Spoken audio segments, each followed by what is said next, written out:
One of the things the mom said towards the latter half was that we need fear. And I was like, is that a religion belief? Or was that just, something that all people believe that I have not been introduced to? Fear is what controls you. Oh. Yeah, if you don't have something to be afraid of, then, essentially, if you're not afraid of going to hell, then you don't need to... See you there. Yeah. No, you won't, because it doesn't exist. Oh! Welcome back to Making It Awkward. I'm Jessica Wilson, clinical dietitian and author of It's Always Been Ours. You can find me on Instagram at jessicawilson.msrd. This is an independent podcast supported by the members of the Patreon community. When you join as a paid member for as little as $3 a month, my dad will welcome you to the community. Jennifer, thank you very much for increasing your Patreon contribution. Yay! You can also support the show by rating it on your favorite podcast app. My dad will also read your Apple Podcast reviews. I'm about to read a comment from Rebecca, California. And it says, really appreciate the broad range of viewpoints and perspectives shared here and now. Jessica helps us understand life experiences and opinions that may be otherwise incomprehensible. I appreciate the enormous diversity of folks we get to hear from here in their own words with very little judgment, but at the same time not losing a grounding in reality. Feel free to add an Apple Podcast review that highlights a particular topic or episode that you've enjoyed and ask for more like them. You can also email the pod at makingitawkwardpod@gmail.com with your feedback. And another way to support the show is to buy awkward merch on my website, including stickers and shirts that say, I came, I saw, I made it awkward. You can also catch this show on YouTube. Today, Blake Flaugher and Caleb Haven Draper returned to the show to review the horror film Leviticus from first-time writer and director Adrian Chiarella. The film follows two queer teenage boys who live in a small Australian town and are part of a small conservative church. In this review, we discuss the role that both fear and shame play in our lives and in society. The three of us break down the plot of the movie in detail, so there are spoilers. There isn't a big reveal at the end, though, so we won't be giving away a big plot twist. During this episode, we learn that Caleb's family is a founding family of a Christian megachurch and how his dad used to show up to their local Planned Parenthood weekly to protest healthcare services there. We also learn about Blake's Christian evangelical fundamentalist upbringing and how deeply afraid he was to question it while struggling with his own identity. He was concert master at his high school and made the choice to not play his violin when he was invited to participate in a peace rally supporting a new gay straight alliance that was making national waves at a neighboring high school. Leviticus opens with what looks like a large gymnasium pool with a locker room in the background. A young woman is showering and seems to welcome her partner into the shower with her. It seems like the two become intimate, and then we hear screams and see her falling to the floor, reaching up with a bloody handprint, a proper setup for what was to come. The following scene shows us the main character, Naim, and his crush, Ryan, exploring an abandoned warehouse. The two start throwing pieces of debris at each other, which builds tension, and the two end up rolling around on the floor in an embrace and eventually kissing. I asked a friend and fellow kickball player, Vay Van, what he thought of the beginning of the movie. Okay, so then I knew it was a horror movie, but I didn't know there was a gay premises to it. Mm-hmm. I knew they were gonna make out because, the tensions were high in the warehouse. Mm-hmm. I was like, oh fuck, is he gonna get gay bash? I really thought he was gonna get gay bash because I thought he was getting very into the warehouse to get gay bash. Mm-hmm. I'm like, oh no, they're actually making out and enjoying it. So that really surprised me. Yes. But they catfished you. But I was like, no, what? There's some gay tension here. There's a lot of gay tension here. Yes, a lot. Well, I know they're going to kiss, but it's like gay bash for kissing. That's why I really thought that. No, it's good. And because you're also in an abandoned warehouse where I'm like, shit could happen. Is he going to get killed? I know it's a horror movie, or is a ghost going to come out and murder them for making out and do some gay shit in the warehouse? I've also thought about that. Okay. Because in the beginning, the girl got killed because she was having sex. Mm-hmm. So I'm like, maybe the ghost doesn't like sex, or is a prude, or a religious fanatic. Yes. The word fanatic, right? Yeah. So I'm like, oh fuck, they're gonna get killed. And I'm like, oh no, they left. So that was actually interesting. I didn't expect that. But overall, the movie was fucked up. That shit was so fucked up. I was like, God damn. Were you raised religiously? No. So nothing was triggering? No. And with that, let's get into the interview.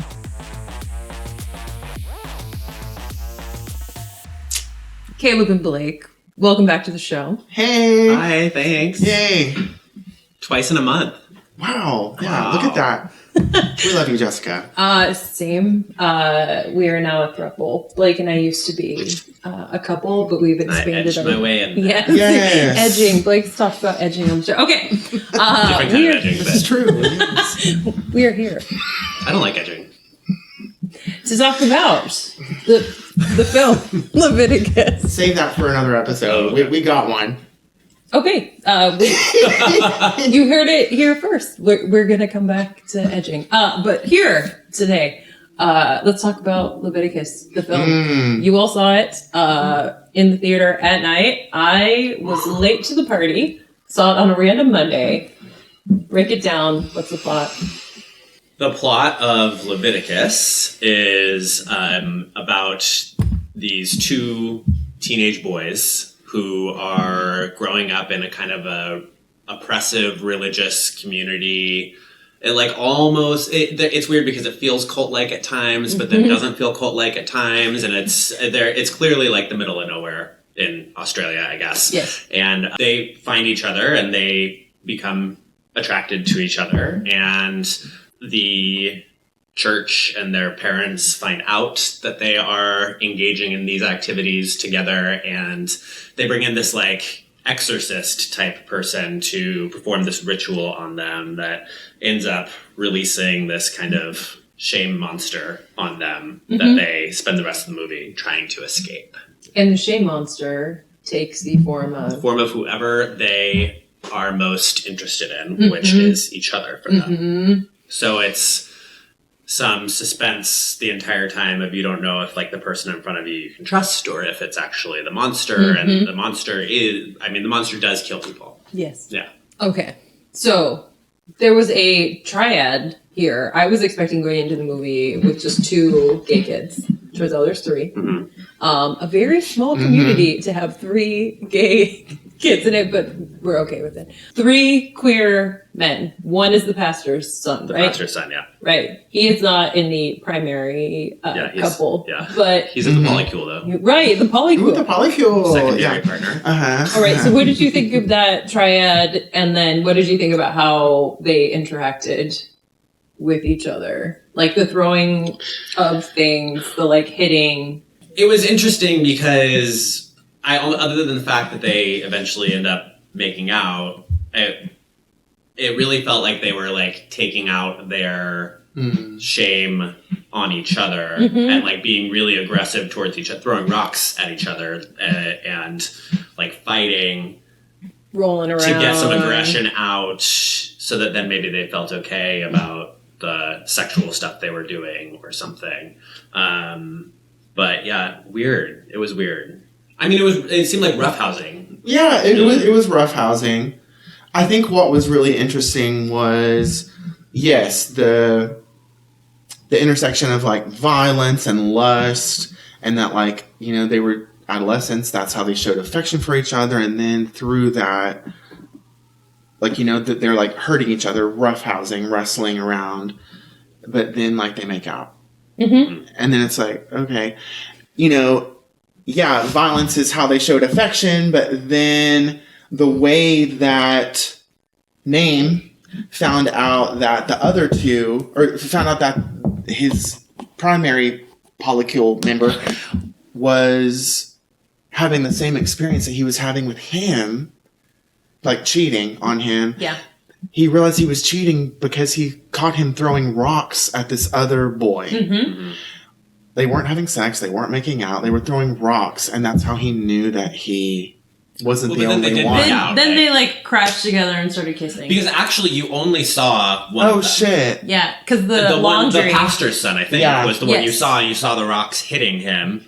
And then eventually the other one came into frame, and that's when they started making out. Oh, they did But make actually, out. Okay. Name and him were doing God, the same maybe we stuff should- in that in the factory. warehouse. Yes, no, exactly. Yeah, the rolling around. And really, if you think about it, I mean, him and the pastor's son were probably doing it for longer than... Oh, yeah. Oh, probably. Really, Absolutely. he was cheating on him with Name.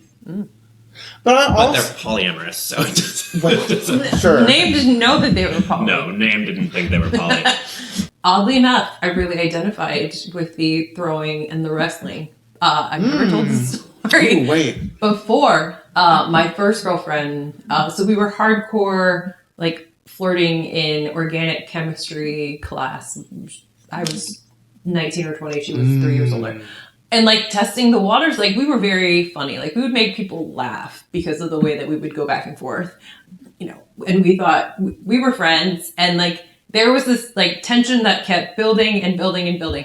And I kept talking about my gay friend, Matt, and she thought that I had a crush on Matt. I was like, but Matt is gay. And then so all of a sudden, we've just got all this tension. And then we end up literally, like, falling out of a car, wrestling on my mother's lawn.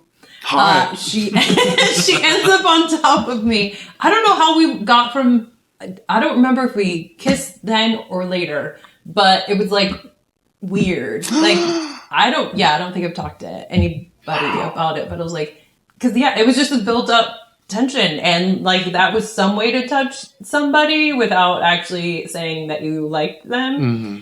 I don't know. Well, you know, when we were growing up in the 90s, I feel like our parents were all, if like someone was mean to you, they would often be like, oh, it's because they have a crush on you, right? Yes. And now I think there's a lot of wild. kind of red flags around that as far as like, no, that's like not actually like healthy flirtation. But I do think that it's a natural way for kids to express feelings that they can't understand yet, right? That it's like they feel very drawn to this person for whatever reason. And it could be anybody. It's not just little gay kids. I think it's you know, straight kids too do it. That it's like, you don't know why you're like drawn to this person. And the easiest way to like kind of show them attention is to like be mean to them a little bit. And like, I do agree that it's not healthy relationship skills to build, but I think it's pretty natural. It was just wildly kind of embarrassing because I was so old that it was like wrestling. Oh, yeah, this is high school, right?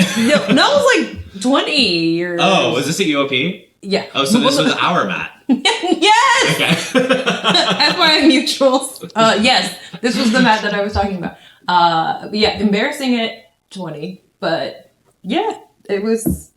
But also, like, not surprising. I think college, we go through that all over again of like... Oh, and coming out. So yeah, how long was I gay? Oh, God. I don't think I'd ever said she was definitely my first girlfriend, and I don't know if I ever told anybody. I don't know if I knew I had a crush on her. So maybe that's why they were rolling around. You didn't know. I don't think so. Wow. I don't know. Okay. Well, just since we're talking about college and coming out and whatnot, college was my first experience like that. And it was like, I definitely knew.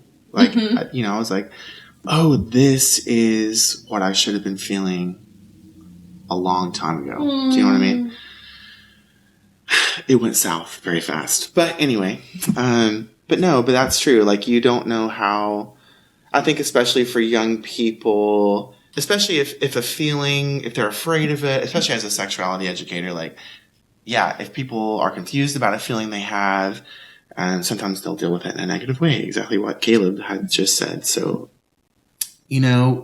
throwing rocks at each other, they found out, or Name found out that the other two had their rock throwing. They were also throwing rocks at each other. They had their own violent interactions. Yes. And what witnessed them making out, which I thank you all for reminding me, but that his reaction was to then go and out him, both of them. Yeah, that was so bad. And I'm like, you are evil. You are, like, that was so dirty. I don't care if you were 17, 16. That was such a rash decision that he knew the harm that could have brought. Name was upset and wanted to get his revenge. But Yes. and so again, this is the pastor's son. Like, one of those kids is the pastor's son that he's outed. So he goes to the pastor's home to out the primary person he had a crush on. Yeah, which is when the deliverance healer, Yeah. that introduces the whole thing. Yes. Because he wanted revenge. He outed someone. Yeah, but I mean, I think we have to remember that there's no way that he ever thought that was going to be what came of it. And so, I agree with you. It was an evil thing to do. Yeah, sure. Yeah, for sure. But I also, I just think all of these kids were just expected to like be good Christians, right? And they didn't know what was how to handle these feelings and these situations, right? And it's like, obviously I can look back now and be like, oh, I wouldn't do that, but I don't know if I would have done that at 16 or 17 because I'm evil too. I was giving silence to break in case. I'm vengeful and evil.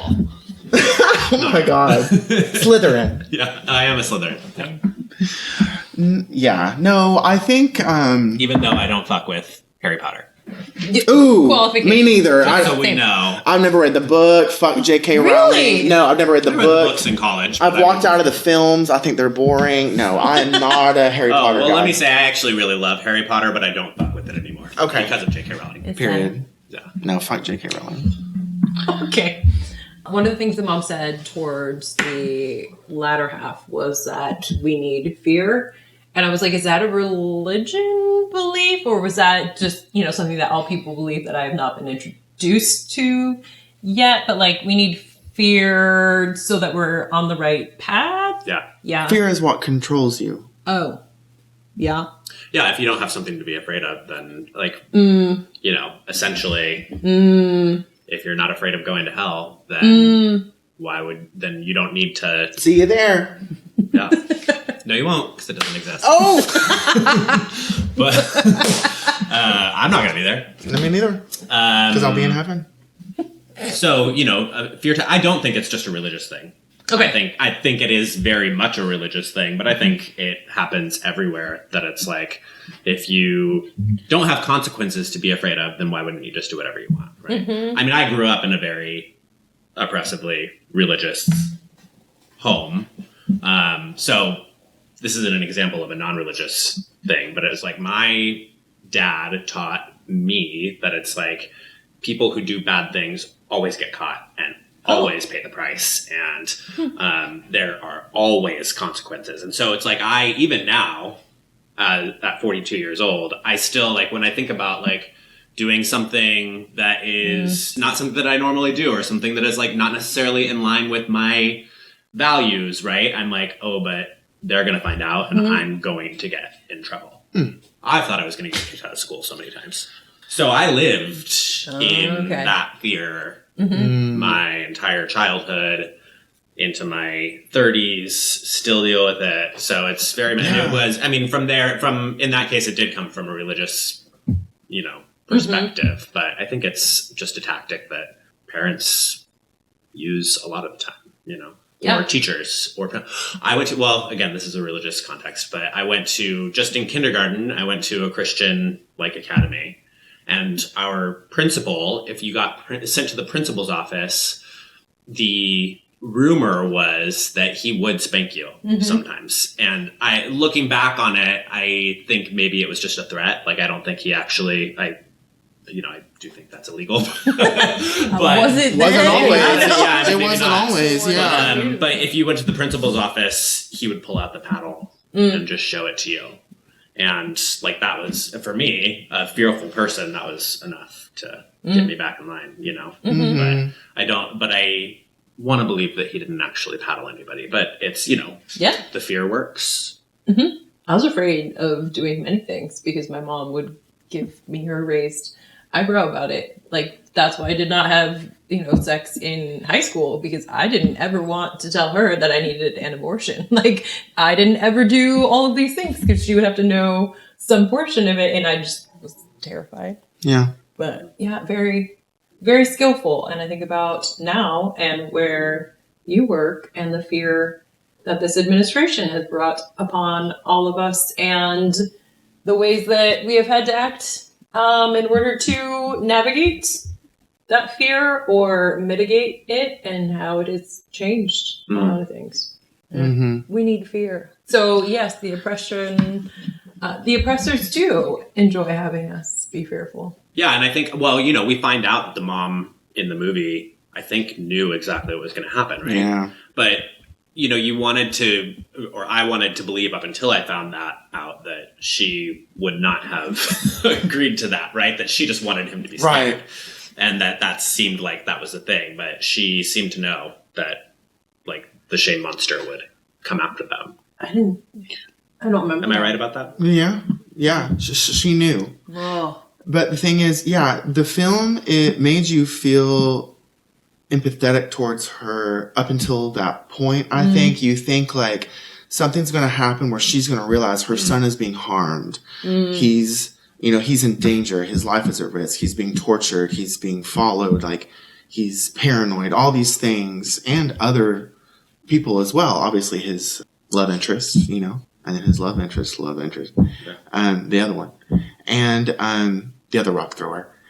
But then for me, it was like, I think that was I didn't enjoy it, but it was such a reflection of reality for a lot of queer people. I think I saw myself in that because I'm like, and I've said this on your show before, just, with me and other queer people I know and trans people, is we think that we're going to say sometimes the right thing to our parents, or that we're going to bring together the right string of words that's going to make them understand that there's nothing wrong with us. We're not perverts. We're not, just all these deviants, all these things that society, and particularly religious folks, some brands of them, have made us out to be. And when we talk about fear, I was really thinking about, that not even just religion, but that has been a way to control trans and queer lives for a very long time,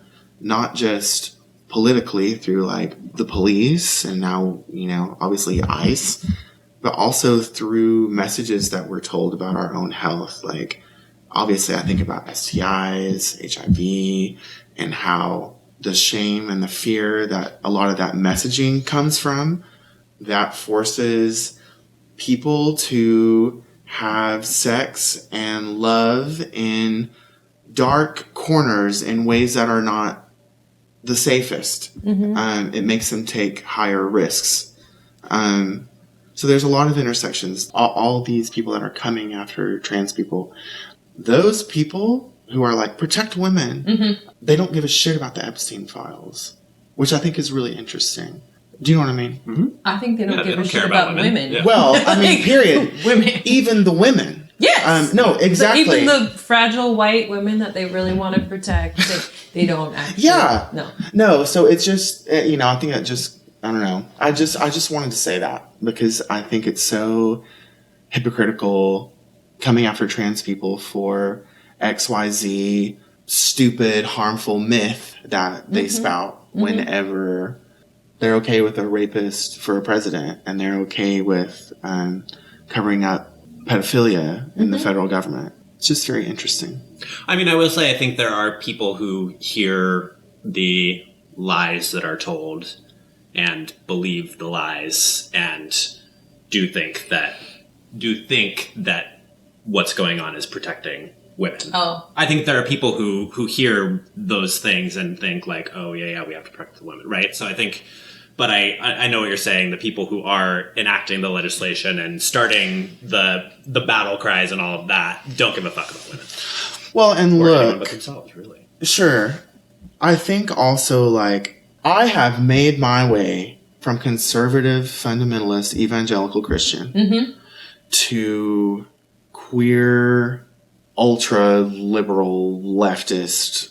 Do you know what I mean? And that took a lot of work. And yes, there was a time where when I was in that mindset, for example, I thought I was doing the right thing. Yeah. I thought I was doing what needed to be done. Can you give an example? Oh my God. I mean, I was like 18. We're not going to judge you. No, I know, but I judge myself, and you should judge me because you know what I mean. Well, I think Only God can judge me. I thought, but there's Well, no guess hell. You got plenty to judge. no, I was going to say it doesn't exist. Oh, right, that's true. That's okay. But gosh, an example. I mean, when I was 16, Westboro Baptist Church came to my hometown to protest. What? Because our local county school, I went to the city school, and the local county school started a GSA. And the students, basically, the whole school walked out. They staged a walkout, and it became national news. My town never makes national news. And This was 2002. And yeah, they came to protest, and I played violin. I was concertmaster in our orchestra in high school, and I was asked to play at a peace rally, a counter rally to support the GSA. Whoa. And I said no because I didn't believe in that. I didn't think it was right. And things that I had been told about queer people that I was still grappling with myself. Yeah.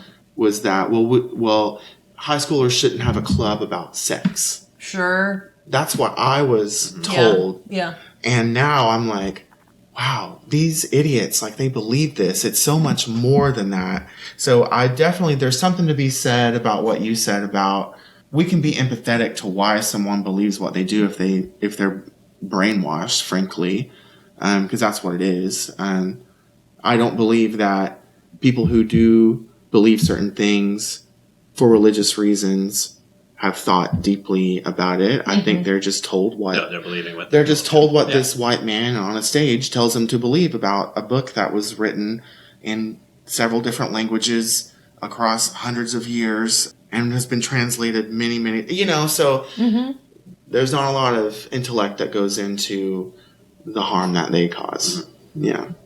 Yes. So there's a lot of intersections there that I really, the movie made me think about a lot. Yeah. Yeah. Well, if we look at the trans community and what all the legislation that is being presented to keep them out of basically just like normal everyday life, right? To where, okay, well, your IDs won't match who you are. You can't, like even competing in sports. I think sometimes people take that, don't think of that as being all that serious, but it's like, well, these people have been training their entire lives to be professional athletes, and now suddenly they're being removed from that, and so that's all they know. So how can they get a job? And like all of these things of like isolating them basically from society, which like the entire point of the movie is that like these boys can never be alone again, right? Because I don't know if we mentioned this, but the shame monster only comes to you when you're alone. Yeah. So in my mind, maybe I'm jumping the gun a little bit, but that was the thing about the movie, because you and I came out feeling a little differently from each other about it. Yeah. Like I came out actually feeling almost hopeful from the movie, right? Even though it was like so dark and so just like disturbing what happened to them. But it's like, I think the point of the movie is that like they're going to try to isolate you, and that isolation is what's going to kill you. And the only way that we survive all of this is like by coming together and finding each other and supporting each other, right? So I'm a little ahead of the game a little bit here, but that just like made me think of that, because I think the entire point of anti-LGBTQ, specifically anti-trans legislation, is to remove them and make it impossible for them to participate in normal life. And that's kind of what... I'm losing my train of thought now. No, it's good. Blake and I were excited to hear your take as a theater cinematography studying individual. Yeah, I didn't study cinematography. Somebody who's done acting and interprets things well. Sure. Musical theater, independent film, whatever. Yeah. Same. Yeah, so I mean, I think it's like the goal of the shame monster in the movie is to find them alone, right? Yeah. And that's the only time it can come and get them. And the reason I left feeling hopeful was because they came back together at the end, even after he found out that Name had been the one that outed him and was like, "Don't ever talk to me again." Like they ultimately realized that like they had to stay together, right? Because A, they're the only ones that know about it wherever they go, and B, that's the only way they're not getting killed by their monster. Yes, I love that, and I respect that, and I agree with you in that sense. Especially after we talked about it. I think for me, there wasn't enough emotional space in the film to make me believe that they were able to reconcile so quickly. Like, I think it just moved very fast. Yep. I thought it was really odd that one of the first times they connected after hating each other, they got on a bus and then got a hand job. And I'm like, what was the purpose of that bus hand job? I don't know. They're running for their lives. They just found each other again after hating each other. And like, oh, everything's okay. Like, so I thought that was weird. Fine. But for me, the end of the film, it was more about the emotional It wrapped up space. a little bit too quickly. It was quickly wrapped up. But then also, I'm like, were they also the best partners for each other just because they had some kind of lust or liking or love, whatever, to each other? Like, no. You know what I mean? Yeah. I mean, but now they're like stuck together like if they don't want obsessed to with, die. like Romeo and Juliet. It's like they were like 15 years old. Toxic. They yeah. died for each other. Yeah. But they probably would have broken up in a couple months. It's still alive. No, that's not. No, No, it's true. Not Romeo and Juliet. actually. Yeah, so I don't know. I'm just like, Yeah, I agree it's with complex. that. I don't know what to say about the hand job. I Oh my. kind of just took it as it's like when you're young and you're gay and you're hooking up with someone for the first time, you just have to do it wherever you can a little bit. But I agree. And I also think that it was a little Let bit... me comfort you. Yeah. I also think there was some... speaking of my cinematography degree, I also think that there was... It was a little bit for effect of the movie, right? Because in my mind, I kept feeling like, what if it's the shame monster jerking him off? And and then I was like, oh, but they're on the bus with other people, so it's probably not that. But I honestly kind of felt like it was meant to freak you out a little bit. And it did.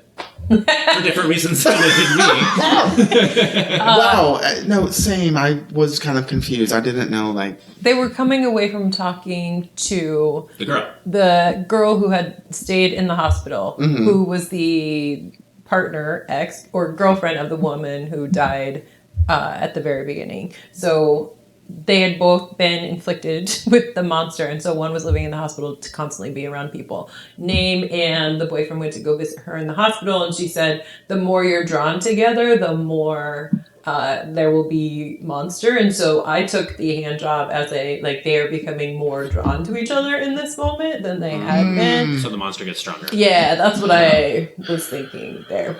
But also shout out to the hand on the steamy window. Titanic. Yeah, Titanic will never die. We love it. Like Jack. So what do you think is the ending? It's like the shame monster takes on whoever you're most attracted to or most connected to or whatever. So it's like, you're over the relationship when your shame monster takes on like the Next the next person. Oh, so theoretically it could change as time goes on. I would imagine, right? Yes. Okay, that's real. So maybe they weren't stuck with each other. No. Maybe it could change. No, I don't if think they they're stuck found with each other, but they can't be alone for the rest of their lives. Yeah. Like even So in a room alone. So in some ways, they're the only one. I mean, unless they find other people who didn't get killed who are in tune with this. Yeah. Most relationships, you're not next to each other 24/7. Mm-hmm. Yes. I haven't been in a relationship in a long time, but that's what I heard. Same. Yeah, I think you said it very well, and I agree. Like, to not have shame, to fight the shame from finding you, you go for, the person that you love, and you're yourself, and you're that unapologetically. You live your truth. Yeah. And I mean, the story is taking some liberties with the fact that, like, they found their true love or whatever, right? Like, and it's just like Romeo and Juliet. We just have to, in theater, it's called suspending disbelief, because that what you're seeing is, I mean, none of the movie is realistic, really, except the themes, I guess, but that what you're seeing is never going to be the way things went in real life, but because it's a movie, you just accept it. Yeah. Okay. Yeah. Where else does the shame monster show up in your lives? So I'm sure it's from my neurodivergence or whatever, but I get very overwhelmed sometimes in especially like work situations, and it's gotten me into trouble because sometimes I just like I'm very short with people, or almost like I've been called aggressive when I didn't realize I was being aggressive. Like, just kind of, I'm reactionary a lot of times, and not always conversational. And I get very much in my head about that. And I will really, really spiral about it. And it happened a lot at my last job before I moved here because it was just like such an intense environment, and I had a lot of issues with people at times during that period of my life, and it was just like constant shame, but like panic that I'm like, oh, that was the last one. That one was too far. That one was too far. You know what I mean? And like to the point where then it's like I was there for 2.5 years and I never got fired or anything like that. So it's but the kind of like shame and panic of just like acting outside of what you've been told is acceptable. Yeah. In an environment where a lot of the time you're being treated in unacceptable ways. The customer is always right mentality. I get very much in my head about that. Oh, yeah. I can see that. Sure. Yeah, no, I respect that. I resonate with that a little bit. In that same vein, I am still a rule follower for the most part. I don't like coloring outside the lines all the time. You know what I mean?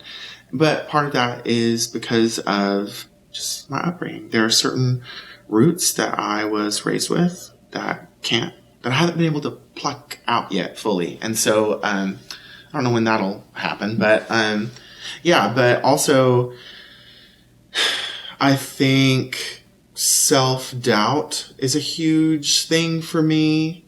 Shamed about not always knowing if I'm doing the right thing, making the right choice, or if I'm not standing my ground. I think usually if we're in a certain type of personal battle on our own, you have to come out of it in order to look back and be like, oh yeah, I should have done this thing a long time ago or whatever. So 2020 vision, but I think just like constantly questioning myself if people are telling me that what I'm saying or doing or believing is wrong and why. And then I'll come out of it and be like, no, Blake, actually, you should have just stuck with it.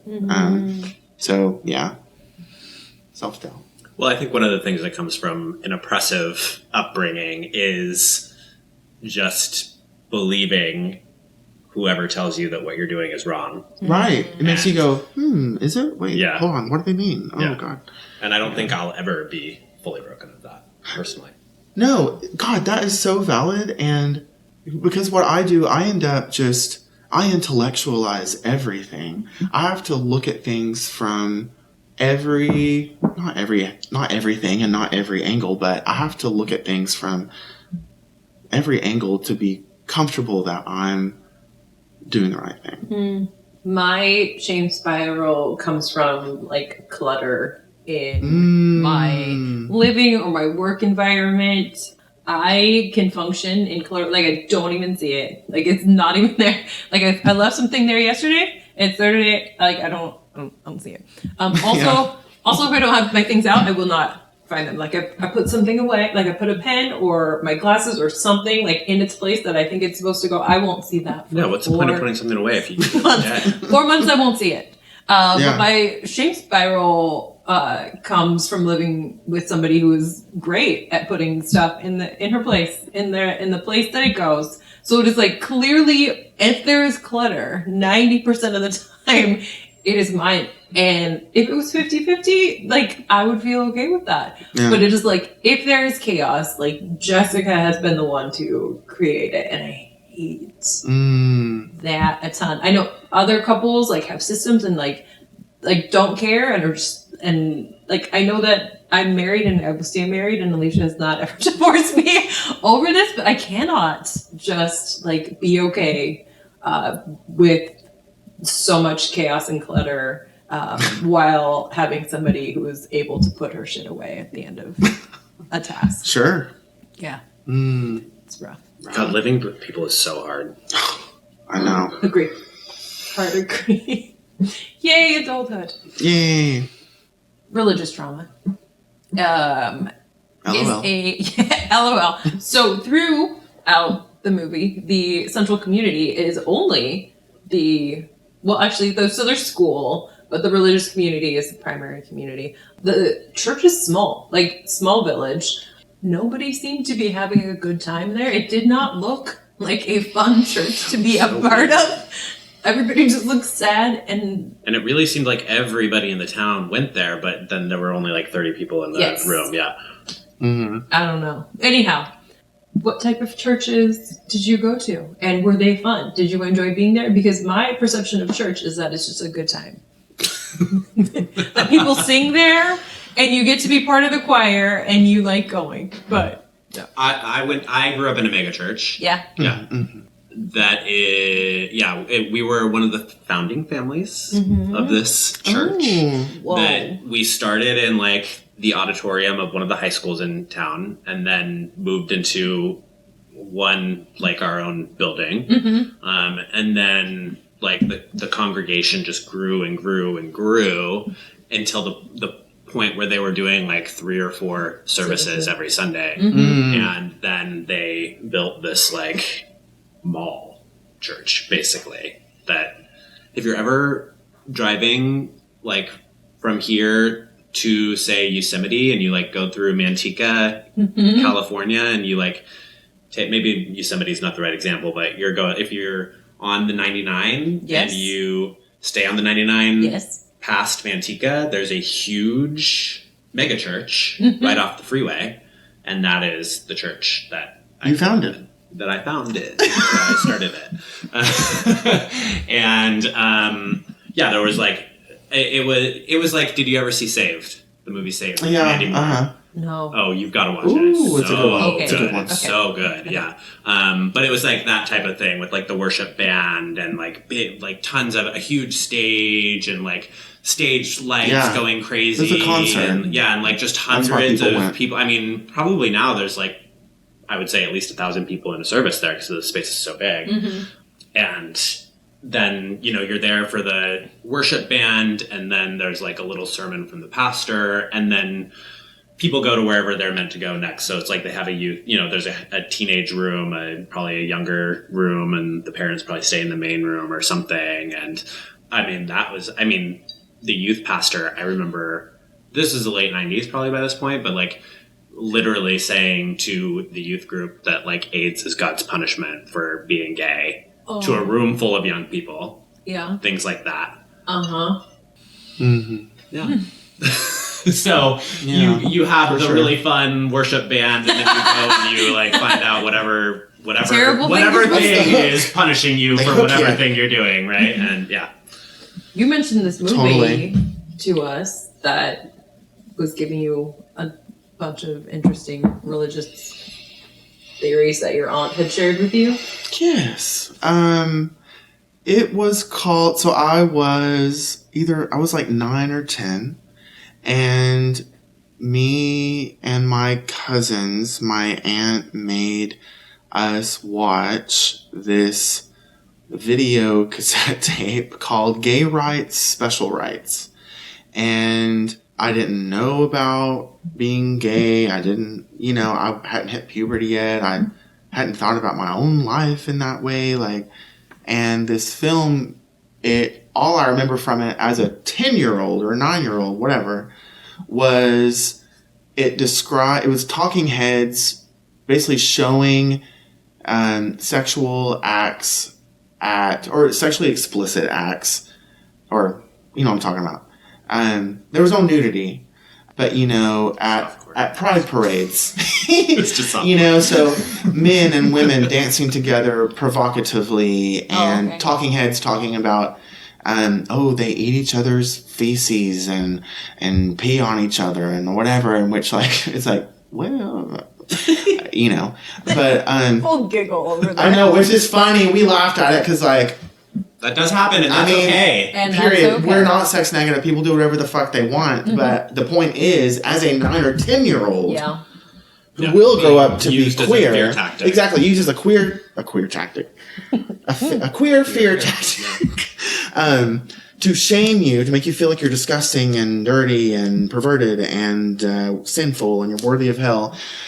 So imagine what thoughts I was thinking when those feelings started flooding in when I was 12, 13, But I Googled it like a decade ago, that film, and I learned that it was actually about, because I didn't understand this at the time, but it was a film, I believe, that was by some black church movement basically saying that gay rights are special rights. They're not part of the civil rights movement because it has to do with sex. And so it was just like, so it was also like, it was just very intersectionally fucked up in a lot of ways. Yeah. So those were some of my first messages. I was taught that too, though. I remember I was having a conversation with my dad once, and he said that landlords should not be able to deny black people leases or, living in their spaces. He said this, not me, because black people can't help that they're black. And I don't think he meant, I think he meant that. Right. It's I going don't think somewhere. he meant it the way it sounded. I think he meant it. I would have said it differently, right? But, right, yes. But they should be able to deny gay people leases or spaces because gay people are making a choice to be gay. Exactly. I remember I was telling a therapist about that. That was probably, I must have been in high school when that happened. And he was like, oh yeah, he was trying conversion therapy on me. I was like, wow, I never thought of it that way. Well, it's nice that therapist was able to point that out. Yeah. I was like, how old were you when that? I think I was, I don't know, high school probably. High school. Yeah, maybe junior high. I don't think I was super young, but young enough that, Yeah. Conversion therapy. Yeah, I was going to ask if that was ever...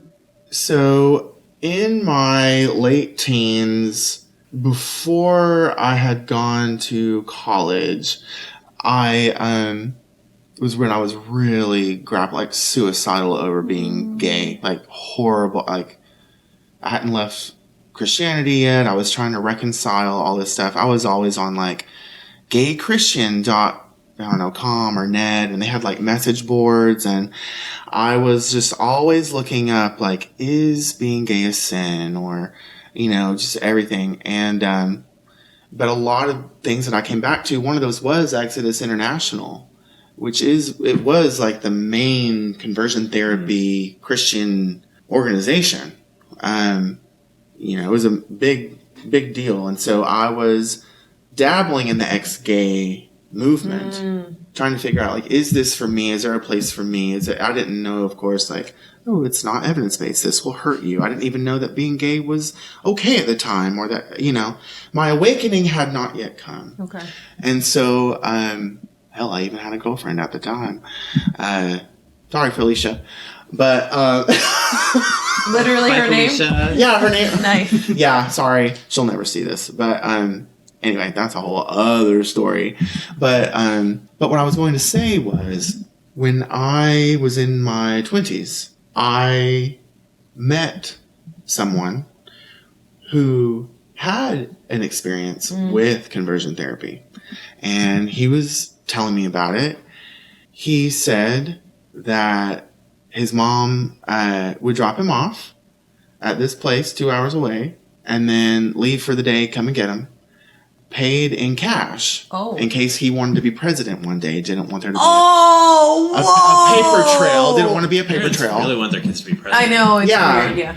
Well, anyone can be. Trust me. At this point. But anyway, anybody but the three of us. Well, look, we wouldn't make it. No, we know that's true. Y'all don't want that anyway. I could never go into politics. No, I hell no. I don't so fast. I do not need my skeletons dragged out. That's funny. Outside the scope of this podcast? Yes. Okay. Oh, yes. Absolutely. Well, outside the scope of probably a lot of things we'll enjoy together. Okay. No. So, we're paying cash. Was there with other boys. Yeah. Probably a group, I don't know, 10, or I don't know. I didn't get any time. And this guy, one of the last time that he went, took them down to the basement. Again, this is from my friend who went. I was just hearing this secondhand. Took him down to the basement and said, if you all continue down this path, this is what you're going to end up doing. And showed them several mason jars of his semen. No! Yes. Wait, keep going. That's pretty much the story. And why so did they would do that? But I don't, because he did, I guess, and he's an ex-gay. So, this wasn't... Oh, like so he's not still adding semen to the toys. Well, I don't know. This was like 20 years ago. Wait, so he's got a whole basement full now. Right. Well, when he was gay, he would like jerk off into jars. I guess. And now that he's not, I just know there are bottoms on the internet that would buy that cum. I promise you. Well, I just know outside the this scope this very creepy thing happened when they were entrusting their children, their teens. And this is the main place, or this? Yeah, the conversion therapist. But this is the big Exodus one, or is he didn't? I'm sorry. No, like this was something else. I was saying like that was a big thing at the time. I don't know what this was affiliated with. I don't know. Okay, people can hang a shingle out on their door and say I'm a conversion therapist, and I don't know. But yeah, and then I left. He told his mom, never had to go back. Oh, okay. And now he's, I guess he's out and fine and happy, but I'm just like, fucked up things happen when you mix that shame and fear and entrust people. I don't know. I'm like, people don't need to be worried about random queer people. They need to be worried about their churches and their schools and their, camp counselors and neighbors. And, that's what. Gymnast doctors. Sure. No, period. No, exactly. It's, usually white men. Straight white men. Straight, cis, het. Yeah. White men. So was conversion therapy ever on the table, like in your... Oh, absolutely. Absolutely. For me, it was, yes. I avoided it. I escaped it because I think I was... I wasn't out, and I was a great liar. So, like, I know my dad one time, like, when I discovered the internet, I... found all these naked pictures of men on the computer, and my dad went and checked the search history, and he confronted me about it, and I just denied. Didn't happen. That wasn't me. I don't know what you're talking about. And I just wore him down until he said, well, okay. I got a virus. Yeah, exactly. So I was able to avoid it. But my cousin, who is gay, he lived with us when I was very young. I think he was in high school when I was probably like not even in kindergarten yet. Okay. And he told me, I don't know, much later he told me that the pastor at the church, he got sent to the pastor for conversion therapy. And this pastor's a piece of shit. You hear that? Pastor Mike, you're a piece of shit. For other reasons outside of the scope of the podcast as well. But my dad somehow got him into conversion therapy, but it wasn't anything. I think it was just like counseling in the church. There was, I'm sure, fear and whatever involved. I hope he didn't show him any jars of cum. That's crazy. That's crazy. I mean, I guess you could do anything you want to. I just don't understand why that's the thing to scare them with. It's like, okay, I'm going to jerk off into a jar? Well, it was clearly he enjoyed it.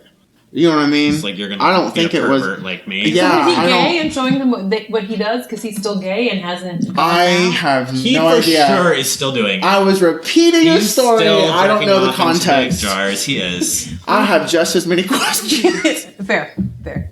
Do you want to share anything else about your religious trauma? LOL. Oh God. No, Yes, we could talk about this for so long, just with all of us. It's such a great combo, and mom stuff. Well, yes, and that's kind of what I was going to say. Do it.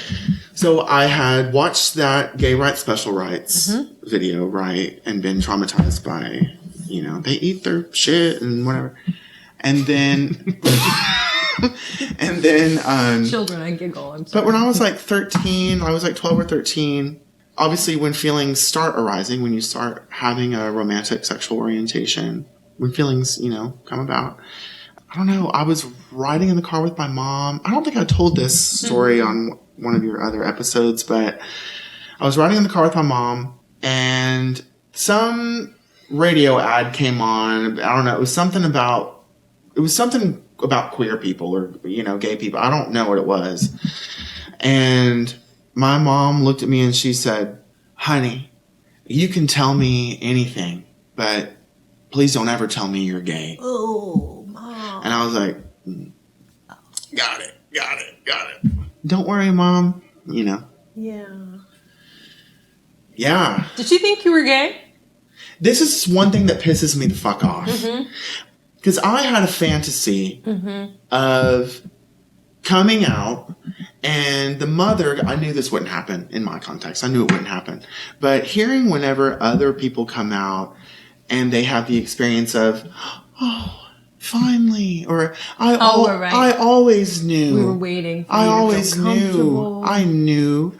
A mother knows. Yeah. But I asked her that even like a few years ago. I've asked her multiple times because I saw him like, you never knew. But I asked her and she was like, no, I never knew. Really? I'm pretty sure you did. Or you're just a fool. Or you're ignorant. Or you chose not to see. Do you know what I mean? Yes. Like, you let me be a witch and you would paint my nails like for Halloween when I was a kid, and you'd let me, there's just so many, not that gender expression is explicitly tied to sexual orientation, Sure. but something was different about me. Yeah. I always had a little flair, yeah. This wrist was always a little limp. Swish, bitch. Period. Back to Katy Perry. Oh, God. Nice tie back. I almost said nice wraparound. That's reach around. Reach around. Oh, God. Keeping that. Anyway, I don't. No, we were talking about whether or not you thought she knew it. It seems like she's saying no. Yeah, they're just. How could you not? Everyone else did. I was called a faggot well before I knew I was one. Mm-hmm. Right, and I'm sure she knew you were being called a faggot. No, exactly. She used to tell me to stop hanging out with girls. All my friends were girls, and she would say, you need to make some more friends that are guys. I totally knew. She would tell me no, that I couldn't hang out with some, like, I would go with some, like, group girl things. She wouldn't let me go, because I was hanging out with girls too much. She did that a couple times. Anyway, it was a whole thing. That's awful. Yeah, no shit. Biddy Anyway. Blake, I'm imagining. Oh. Yes. Little gay ass dressed like Little a witch. gay ass, period. Yeah. Casting spells. Look, I've been casting some. Never mind. I'll cast a spell. No, but I was going to say, when I was dressed as a witch, Yes. I was like 5, And I had a wig, I was in a black dress, and, but I remember my uncle, which, when I came out to him, he was fine. Okay? So this was a previous time. But just as we're talking about shame messages that you receive as a queer person, my mom's name is Kim, and he looked down at me, saw me as a witch. People don't know that kids are listening. Mm-hmm. Kids are always fucking listening. Mm-hmm. And he looked at me. I could see him in the mirror because I was looking in the mirror. And he said, "Now, Kim, really?" Or something like that. And she was like, "Oh, he's just whatever." But he just gave this disgusted shame. Why are you letting him be a witch on Halloween? What the fuck? Mm-hmm. So anyway, yeah, isn't that wild? She knew. Yeah, she fucking knew. Oh. Yeah. And so it seems like she could have been okay with like having a femme-ish son and somebody perhaps in the church or all of these messages she got.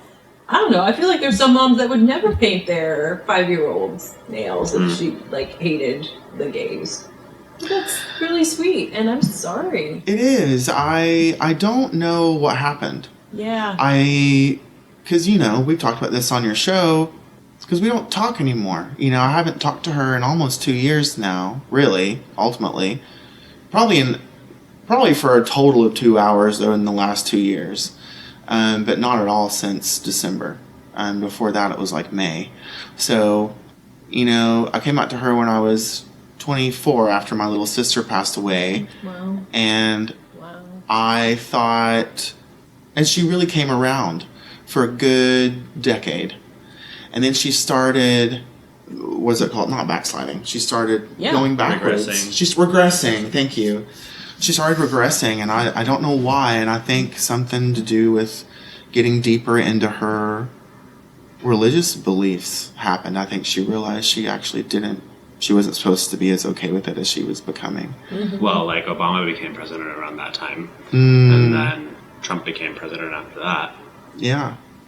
I mean, Which is like, you know, that's when the alt-right really kicked into Tea overdrive Party. when Obama became president. well, and the thing that made me go, Thanks, oh, Obama, you know. thanks, Obama.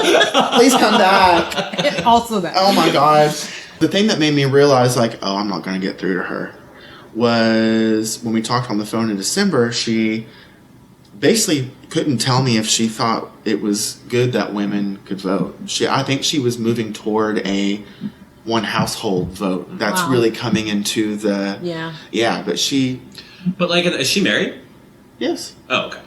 So her husband would vote for her. I don't know. I don't talk to him either. Oh. But that, I mean, I for some reason thought your mom was like a Single. spinster now, yeah. No. So I was like, well, okay, if it's one vote per household and she's by herself. No, She gets to well, choose, but that's what's wild is, and I don't know that she was moving toward the one household thing. Whenever she told me that she didn't know if women should be allowed to vote, and I had to ask her 3 times to clarify, which her big thing was ever since we started voting abortion rights, whatever. Which of course then Dobbs happened and whatever. Oh, we women. Wow. Yeah. Okay, sorry. You. No, exactly. No, we I'm started. like, She's not you're talking not- about us. She's talking about you. Yeah. We're. I'm like, oh, We you- vote fine. I'm like, oh, you don't even want your own rights. Right. And so you don't even want to vote. Someone has convinced you that your life, your opinion, your rights don't matter. Like, and she never expressed that to me before. She was always pro-life. I'm sorry, I don't mean to talk about my mom so much, but just it wasn't until afterwards, especially the last 6 months, I hear more in the culture of this is a movement of women thinking that women should not vote or that men should vote for them, one household. I had never heard that before, so I was so shocked when my mom said that. So the culture is changing. It's really It would wild. be so nice to not have to worry about voting, though. Here, will you vote for me? Oh, we won't have to soon. We won't have a democracy. Who's going to be the voter in our polycule? Me. All right. We'll be talking about that. Anything? Unfortunately, you can't do Jessica. Because we might Oh, get shit. abortion back. Yeah. Like, we can't have that. Oh, God. Speaking of abortion, Oh. Okay. my dad, I don't know if he still does, but all through college, he would go and protest at Planned Parenthood. Yeah. But he always, it was every Thursday. And sometimes I liked to just like call him on a Thursday to just like poke him a little bit about it, right? But he always called it the abortion clinic, God. which made me think it was some back alley dumpster or something. You know what I mean? Like, I didn't really know about. I Why didn't would really you? know a lot about Planned Parenthood. Yeah, why Right, would you? right. And you know, this is when I'm like 18 years old. I mean, ideally, I should have known about Planned Parenthood, but I Still. didn't, right? Yeah. So I was thinking, it wasn't until really recently that I was just thinking about how he used to go to the abortion clinic every week and protest the women getting abortions, that I was like, he was just going to Planned Parenthood. Like a Regular legitimate Yeah. doctor's office. They could have been going there for a pap test. Right. Yeah. Yeah. I did abortion clinic escorting Saturday mornings, and it would indeed Oh, be yeah. all the religious I always people wanted to do that, yeah. who would come. Like the ones who were like screaming and yelling. Yeah, we had leaf blowers to like block out the noise of the people screaming and yelling. That's awesome. And yeah, I would like carry and ferry them in. Some of them were like, whatever, I'm fine. And then some would just be like, are those signs, and images correct? I would just say no and talk to it. Yeah. Yeah. Yay. Religion. And I had a car in college that that I remember one time, I think I was at Kaiser maybe, and I came out to the parking lot and I saw another car that was the same car as me that had a bumper sticker that I think was a pro-life bumper sticker. And I saw it and thought it was my car and that somebody had put the sticker on my car, and I got so mad and I ripped it off. I ripped the entire sticker off, and then I go to unlock the door and it won't unlock. I was like, oh, well, sorry. Yeah. I defaced I took away your First Amendment rights. Speaking of illegal things that you do. Yeah. But the thing that I thought of too is that my dad had a sign in our front. This is so embarrassing that he would take to protest, that he put in our front window of our house that said "Abortion kills children" in like huge letters. Yes. So embarrassing. Yeah. I know. Layla, thank you for coming back on the show. Thanks for having us. Yeah. Always fun. We'll do it again. Okay. Yay, bye. Thanks so much to Caleb and Blake for coming back to the show to talk about Leviticus. If listeners have additional thoughts or interpretations about the film, we'd love to hear them, and you can email them to makingitawkwardpod@gmail.com. In additional updates, I gave a presentation at the BIPOC Eating Disorder Conference last weekend, and both Jen and I have some vacations coming up, so there will be a few more re-releases before the summer is over. The late summer and fall lineups are packed as I get deeper into the insidious nature of influencer culture, misrepresentation of science, and more tradwife content. Also, I really hope to get to trial some new data collection devices coming to the market, including a fart tracker. Yes, you heard that right.